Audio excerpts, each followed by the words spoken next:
प्यारे दोस्तों, अज आपां फिलासफी का चैप्टर शुरू करते हैं। स्टैप बाय स्टैप इनू असीं अगे लैके चले जावांगे। एक किताब नू पढ़ना शुरू करते हैं।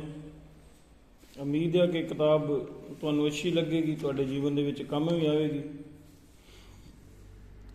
सब तो पहलां असीं गल करते हैं दर्शन शास्त्र के स्वरूप अते शिखावां, यानी कि philosophy it is nature and branches.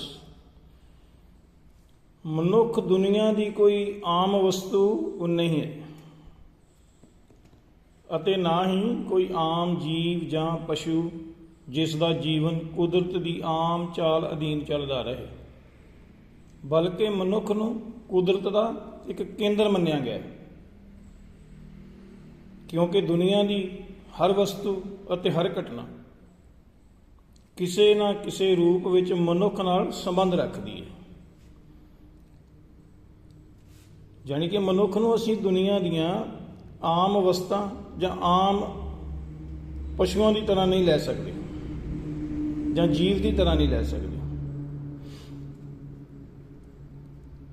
केवल मनुख ही दुनिया दियां जीव अते अजीव वस्तां विचों एक है जो आत्म चेतन यानी कि सैल्फ कॉन्शियसनैस कर सकता है, कुछ इच्छावां रखता है, फैसले करता है, संघर्ष करता है अते सफलता प्राप्त करता है, यानी कि जित भी प्राप्त करता है।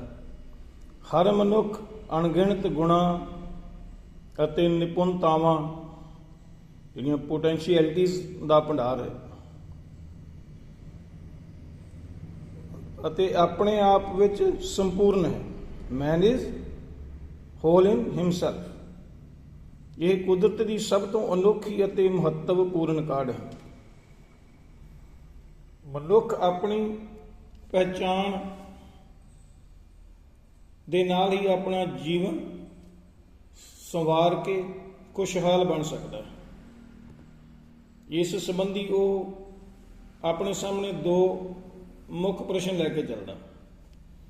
जदों असीं सोचते हैं कि कुदरत की है अते इस विच मनुख का स्थान की है, मनुख का अपना जीवन की है, फिर उन्हां प्रश्नां दे हल करने लई मनुख कुदरत वल्लों एक मिलिया होया तोहफा जो तर्क की समर्था मनुख दे कोल है उहदी वरतों करदा, लॉजिकल कैपेबिलिटीज़। इसका प्रयोग वह तद ही कर सकेगा जब वो इसनूं चंगी तरह समझेगा अते इसकी सही वरतों करदिआं एक शांतमई समाजिक जीवन बतीत करेगा। इन्हां दे प्रश्नां संबंधी मनुख अंदर जो जिग्यासा, इच्छा, निर्णय अते सफलता प्राप्ति का एहसास पैदा हुंदा है। उस दे चिंतन करन दी प्रक्रिया नूं असीं दर्शन शास्त्र यानी कि फिलासफी कहते हैं।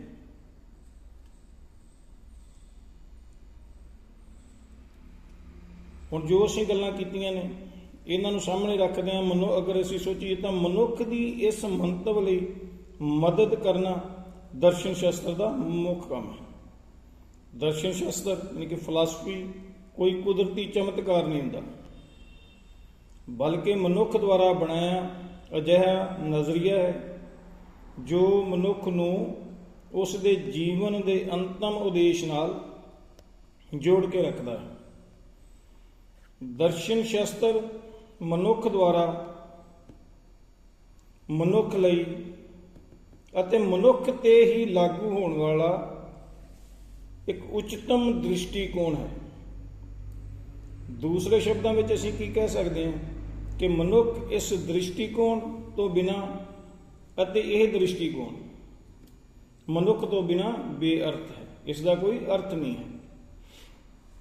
हुण दो प्रश्न इत्थे इन्ने डूंघे ते संयुक्त है कि मनुख इन्हां नूं सदियां तो हल करदा आ रहा है, पर संपूर्ण ਸਫਲਤਾ ਹਾਲੇ ਵੀ ਦੂਰ ਹੈ। ਅਜਿਹਾ ਇਸ ਲਈ ਕਿਉਂਕਿ ਕੁਦਰਤ ਅਤੇ ਮਨੁੱਖ ਜੀਵਨ ਦੇ ਕਈ ਅਣਗਿਣਤ ਅਸੀਮ ਪੱਖ ਹਨ। ਕਿਉਂਕਿ ਕੁਦਰਤ ਅਤੇ ਮਨੁੱਖੀ ਜੀਵਨ ਦੇ ਕਈ ਅਸੀਮ ਪੱਖ ਹਨ। ਇਸ ਲਈ ਪਹਿਲਾਂ ਇਹਨਾਂ ਸਭ ਪੱਖਾਂ ਦੇ ਸਰੂਪ ਅਤੇ ਜਾਣਕਾਰੀ ਸਾਨੂੰ ਬੜੀ ਜ਼ਰੂਰੀ ਹੈ। ਇਹਨਾਂ ਬਾਰੇ ਸਾਨੂੰ ਚੰਗੀ ਤਰ੍ਹਾਂ ਸਮਝਣਾ ਬਹੁਤ ਜ਼ਰੂਰੀ ਹੈ। ਇਸ ਸੰਬੰਧੀ ਹਰ ਪੀੜ੍ਹੀ ਵਿੱਚ ਮਨੁੱਖ ਦੀ ਖੋਜ ਜਿਹੜੀ ਹੈ ਉਹ ਜਾਰੀ ਰਹਿੰਦੀ ਹੈ। ਮਨੁੱਖ ਖੋਜ ਕਰਦਾ ਰਹਿੰਦਾ ਅਤੇ ਇਹ ਗੱਲ ਖੋਜ ਦੇ ਯੁੱਗ ਅਤੇ ਆਧੁਨਿਕ ਅਤੇ ਇਹ ਗੱਲ ਅੱਜ ਦੇ ਯੁੱਗ ਵਿੱਚ ਬਹੁਤ ਸਾਰਥਕ ਹੈ। ਆਪਣੀ ਲੋੜ ਅਨੁਸਾਰ ਮਨੁੱਖ ਦਾ ਧਿਆਨ ਜਿਸ ਵੀ ਪੱਖ ਵੱਲ ਜਾਂਦਾ ਹੈ, ਭਾਵੇਂ ਉਹ ਕੁਦਰਤ ਸੰਬੰਧੀ ਜਾਂ ਜੀਵਨ ਸੰਬੰਧੀ, ਮਨੁੱਖ ਉਸੇ ਦੀ ਵੱਖ ਖੋਜ ਸ਼ੁਰੂ ਕਰ ਦਿੰਦਾ ਹੈ। ਯਾਨੀ ਕਿ ਮਨੁੱਖ ਉਸ ਚੀਜ਼ ਦੀ ਖੋਜਦਾ ਹੈ ਜੋ ਸਾਡੇ ਮਨ ਦੇ ਵਿੱਚ ਖਿਆਲ ਆਉਂਦਾ ਹੈ, ਚਾਹੇ ਉਹ ਕੁਦਰਤ ਨਾਲ ਸੰਬੰਧ ਰੱਖਦਾ ਹੋਵੇ, ਚਾਹੇ ਉਹ ਜੀਵਨ ਨਾਲ ਸੰਬੰਧ ਰੱਖਦਾ ਹੋਵੇ।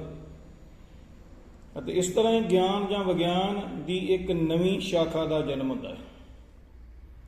ਦਰਸ਼ਨ ਸ਼ਾਸਤਰ ਯਾਨੀ ਕਿ ਫਿਲਾਸਫੀ ਸ਼ੁਰੂ ਤੋਂ ਹੀ ਇਹਨਾਂ ਦੋਵਾਂ ਪ੍ਰਸ਼ਨਾਂ ਨੂੰ ਵੱਖ-ਵੱਖ ਭਾਗਾਂ ਵਿੱਚ ਵੰਡ ਕੇ ਇਸ ਦਾ ਅਧਿਐਨ ਕਰਦਾ ਆ ਰਿਹਾ ਹੈ। ਹੁਣ ਪਹਿਲੇ ਭਾਗ, ਜਿਸ ਵਿੱਚ ਪ੍ਰਕਿਰਤੀ ਦੇ ਸਰੂਪ ਅਤੇ ਨਿਯਮਾਂ ਦਾ ਅਧਿਐਨ ਕੀਤਾ ਜਾਂਦਾ ਹੈ, ਨੂੰ ਕੁਦਰਤੀ ਵਿਗਿਆਨ ਨੈਚੁਰਲ ਸਾਇੰਸ ਕਿਹਾ ਜਾਂਦਾ ਹੈ। ਅਤੇ ਦੂਜਾ ਭਾਗ ਜੀਵਨ ਨਾਲ ਸੰਬੰਧਿਤ ਹੈ, ਜਿਸ ਵਿੱਚ ਉਸ ਦੀਆਂ ਸਮਾਜਿਕ, ਰਾਜਨੀਤਿਕ, ਆਰਥਿਕ, ਮਨੋਵਿਗਿਆਨਕ ਅਤੇ ਨੈਤਿਕ ਸਮੱਸਿਆਵਾਂ ਹਨ। ਇਹਨਾਂ ਨੂੰ ਸਮਾਜ ਵਿਗਿਆਨ ਕਿਹਾ ਜਾਂਦਾ ਹੈ। ਜਦ ਤੱਕ ਮਨੁੱਖ ਇਹਨਾਂ ਦੋਵਾਂ ਪ੍ਰਸ਼ਨਾਂ ਦਾ ਸੰਪੂਰਨ ਹੱਲ ਨਹੀਂ ਲੱਭ ਲੈਂਦਾ, ਤਦ ਤੱਕ ਉਸ ਦੇ ਗਿਆਨ ਪ੍ਰਾਪਤੀ ਦੇ ਰਸਤੇ ਵਿੱਚ ਕਈ ਨਵੀਆਂ ਸ਼ਾਖਾਵਾਂ ਅਤੇ ਖੋਜਾਂ ਹੁੰਦੀਆਂ ਰਹਿਣਗੀਆਂ। ਪਰ ਇਹਨਾਂ ਸਾਰੀਆਂ ਸ਼ਾਖਾਵਾਂ ਅਤੇ ਖੋਜਾਂ ਦੇ ਦਰਸ਼ਨ, ਯਾਨੀ ਕਿ ਇਹਨਾਂ ਸਾਰੀਆਂ ਖੋਜਾਂ ਦੇ ਵਿੱਚ ਦਰਸ਼ਨ ਸ਼ਾਸਤਰ ਫਿਲਾਸਫੀ ਦੀ ਭੂਮਿਕਾ ਮੁੱਖ ਰਹਿੰਦੀ, ਕਿਉਂਕਿ ਇਹ ਹਰ ਗਿਆਨ ਦੀ ਸ਼ੁਰੂਆਤ ਅਤੇ ਅੰਤ ਹੈ।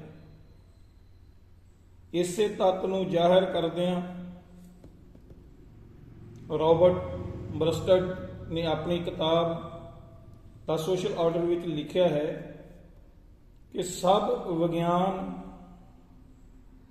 ਪਹਿਲਾਂ ਦਰਸ਼ਨ ਸ਼ਾਸਤਰ, ਜੋ ਸਭ ਵਿਗਿਆਨਾਂ ਦੀ ਮਹਾਨ ਮਾਂ ਹੈ, ਦੇ ਅੰਗ ਹੁੰਦੇ ਹਨ। ਪਰ ਹੌਲੀ-ਹੌਲੀ ਕਈ ਵਿਗਿਆਨਾਂ ਨੇ ਆਪਣੇ ਆਪ ਨੂੰ ਵੱਖ ਕਰਦਿਆਂ ਇੱਕ ਆਤਮ ਨਿਰਭਰ ਯਾਨੀ ਕਿ ਸੈਲਫ ਡਿਪੈਂਡੈਂਟ ਖੋਜ ਜਿਹੜੀ ਹੈ ਉਹ ਸ਼ੁਰੂ ਕਰ ਦਿੱਤੀ।